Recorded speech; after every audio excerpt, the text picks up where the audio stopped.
அஸ்ஸலாமு அலைக்கும் வரஹ்மத்துல்லாஹி வபரகாத்துஹு.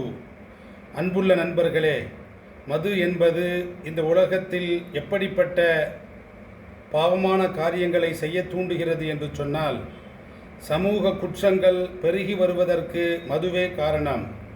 மது என்பது பாவங்களின் தாயாக இருக்கிறது என்று நபித்தோழர் உஸ்மான் ரதியல்லாஹு அன்ஹு அவர்கள் அறிவிக்கக்கூடிய இந்த செய்தி நசஇ என்ற நபிமொழி தொகுப்பிலே பதிவு செய்யப்பட்டிருக்கிறது. இதற்கு உதாரணமாக ஒரு சம்பவத்தை அவர்கள் கூறுகிறார்கள். முற்காலத்திலே ஒரு வணக்கசாலி ஒருவர் வாழ்ந்து வந்தார். இந்த வணக்கசாலியை பற்றி ஒரு ஒழுக்கங்கெட்ட ஒரு பெண் கேள்விப்பட்டு அவரை அழைத்து வருவதற்காக தமது பணிப்பெண்ணை அனுப்பி வைக்கிறார்.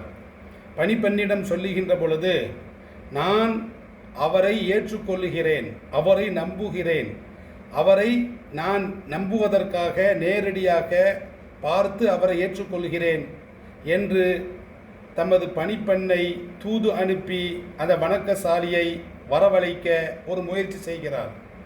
இந்த பணிப்பெண்ணும் அந்த வணக்கசாலியிடம் சென்று தமது எஜமானி சொல்லியதை சொல்லி அவரை கூப்பிட்டு வருகிறார்.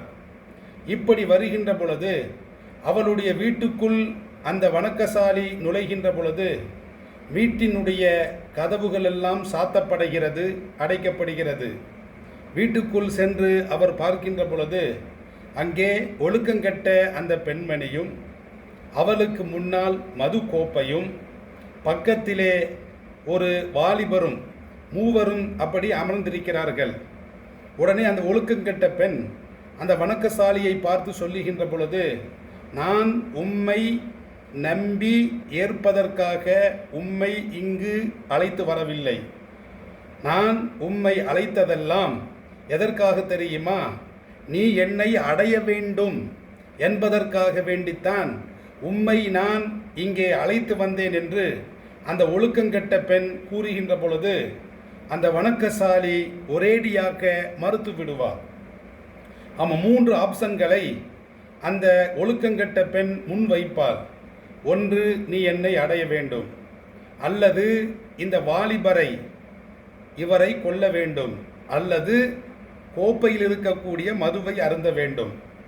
இந்த 3 ஒரு சான்ஸ் உனக்கு தருகிறேன், 3இல் ஏதேனும் ஒன்றை செய்ய வேண்டும் என்று அந்த ஒழுக்கங்கெட்ட பெண் சொல்லுகின்ற பொழுது அவர் அவளை அடைவதற்காக விபச்சாரத்தின் பக்கம் செல்லவில்லை.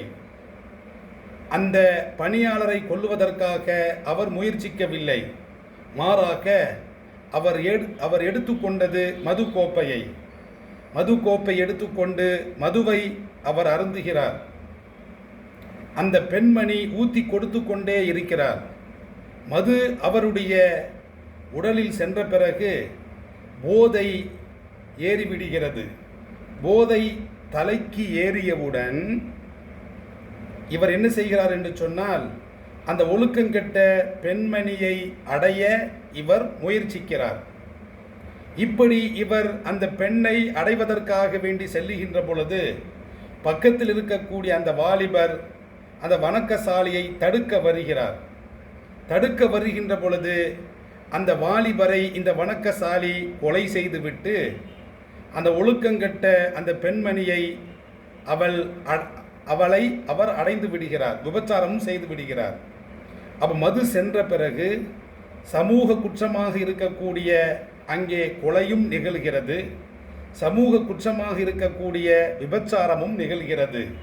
அப்போ மது என்பதுதான் ஒட்டுமொத்த பாவங்களின் தாயாக, தலைவாசலாக இருக்கிறது என்ற இந்த ஒரு சம்பவத்தை உஸ்மான் ரதியல்லாஹு அன்ஹு அவர்கள் அறிவிக்கிறார்கள். இந்த நிகழ்வு நசஇ எனும் நபிமொழி தொகுப்பிலே பதிவு செய்யப்பட்டிருக்கிறது. எனவே சமூக குற்றங்கள் பெறுவதற்கு மிகவும் காரணம் மதுவே, மதுவே, மதுவே.